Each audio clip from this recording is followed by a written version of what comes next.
What's going on, everybody, and welcome back to Comic Breakdown. If you are new to the channel, do me a favor, hit that sub button, hit that notification bell, make sure you're not missing any of the awesome content we have coming out. And with this video, we are jumping into the Death of Doctor Strange, issue number 4. If you have not been keeping up with this line, go ahead, check out the link in my description as well as the top of this video. It will get you completely caught up on everything that has been happening ever since the murder of Doctor Strange. This issue is going to be letting us know who killed Doctor Strange, who is responsible for killing the Sorcerer Supreme, because with his demise, we saw the barrier that protected this realm, that protected the planet. This barrier falls, and we see threats starting to attack them. With warlord kingdoms making their arrival, they are running from the child and the three mothers. And so with that being said, let's dive into this breakdown. Alright gang, so we are picking up at Castle Mordu. And right now, Doctor Strange has come to kick down his door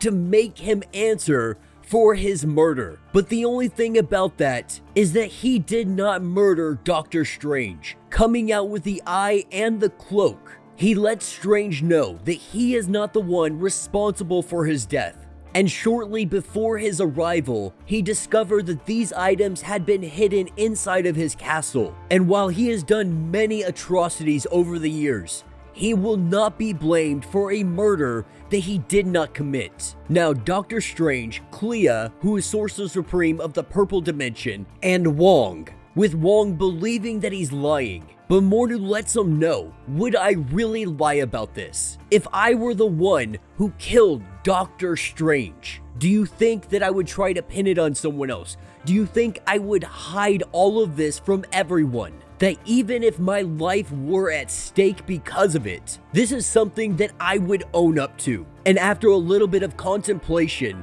Doctor Strange, he believes him, knowing that he would waste his dying breath letting everyone know that he is the one that took Doctor Strange's life. And so this brings Doctor Strange back to square one.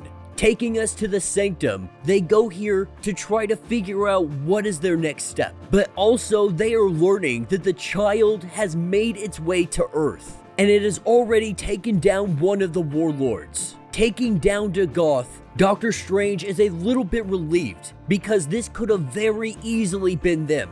And now they are running out of time. They need to find out who this murderer is so they can worry about the three mothers and the child, so they can try to get the barrier back up and protect this planet. With Captain America, the Avengers having no sight of where the three mothers are, believing they went back through their interdimensional portal to rest up, prepare for their next attack.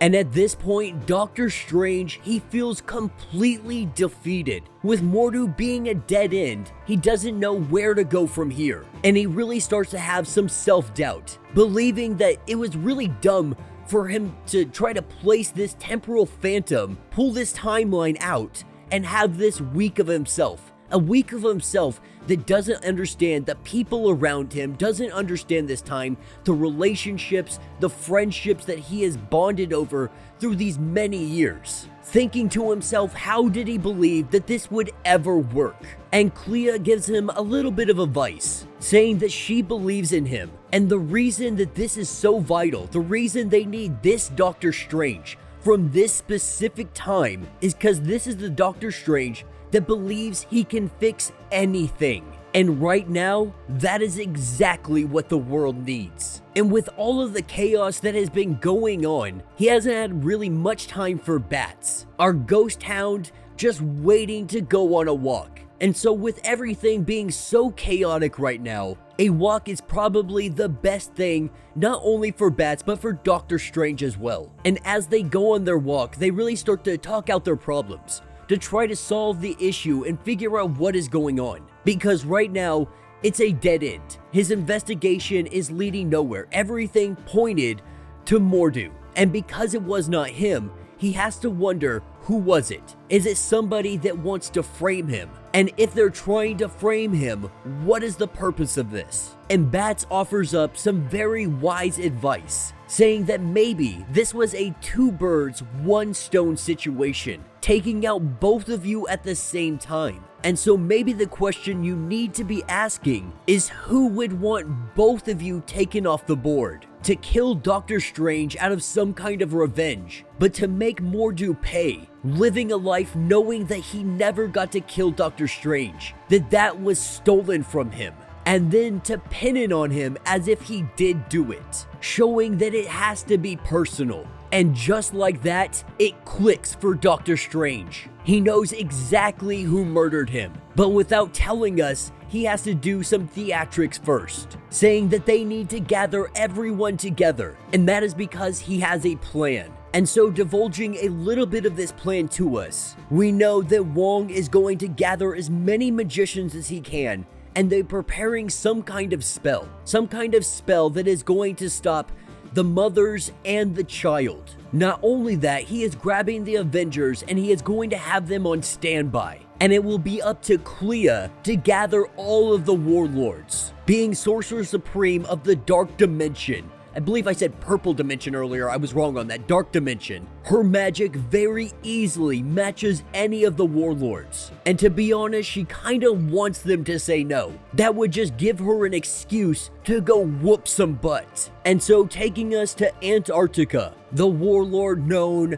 as Mar. This is where everyone will meet. Being brought in by Magic, one of my favorite X-Men, she lets Doctor Strange know that the X-Men will be standing by, ready for his mark. And with our conclave beginning, this starts with laughter, and that is because they are all laughing at Doctor Strange. With him coming in with 2 Sorcerer Supremes, it looks like a show of force, but he lets them know that they all played a part in his death. And he lets them know that they were all gathered here as he reveals the truth, going on and saying the powers of 4 dread warlords, all of them conjoined, channeling themselves through a pawn. Now these 4, they have always hated one another. They have been bitter rivals, but something has overridden all of that, and that is fear. Fear from the 3 mothers and the child, going from predator to prey. They didn't know what else to do except find refuge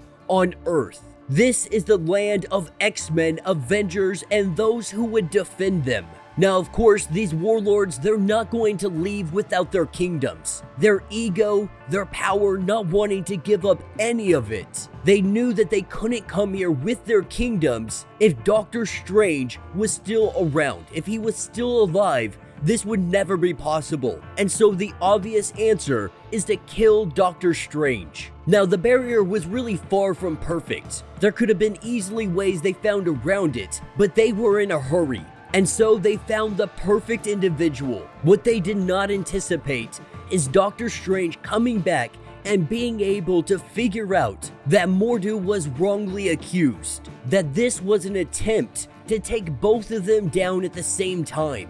And whoever did this, they gained a good amount of power when they killed Doctor Strange. But it wasn't just about power, it was personal. A man who had been exiled to the purple dimension. A man who once served his enemy, exiled to a land of cruelty and suffering, but he also blamed Mordo for leaving him there and never attempting to try to save him. And as Doctor Strange points over to the corner, we see Caecilius. And from him, we hear a chuckle, with him letting Doctor Strange know that he loves to hear himself talk. But now that the game is ruined, he has every intention of sending Mordo to the purple dimension. And then he intends to kill Doctor Strange with his very own power. And with this battle ready to unfold, out in the distance, not far from the kingdom, that is where we have the 3 mothers and the child. Smelling all of the magic,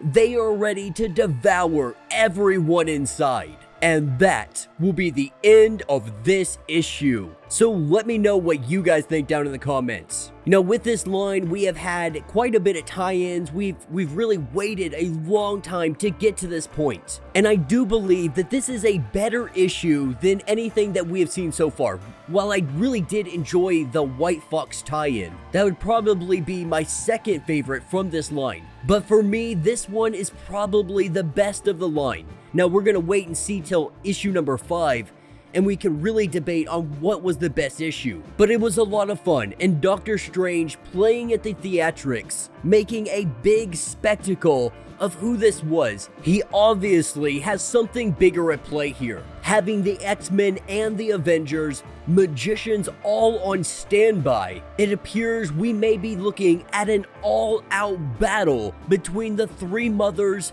the Child, and our Defenders of Earth. And it will be quite interesting to see how the world looks after this is all said and done. Is Doctor Strange going to find a way to come back permanently, or are we actually seeing the death of Doctor Strange from Marvel Comics? Let me know what you guys think down in the comments. If you have not yet, please do me a favor. Hit that sub button, hit that notification bell, make sure you're not missing any of the awesome content we have coming out, and until the next breakdown.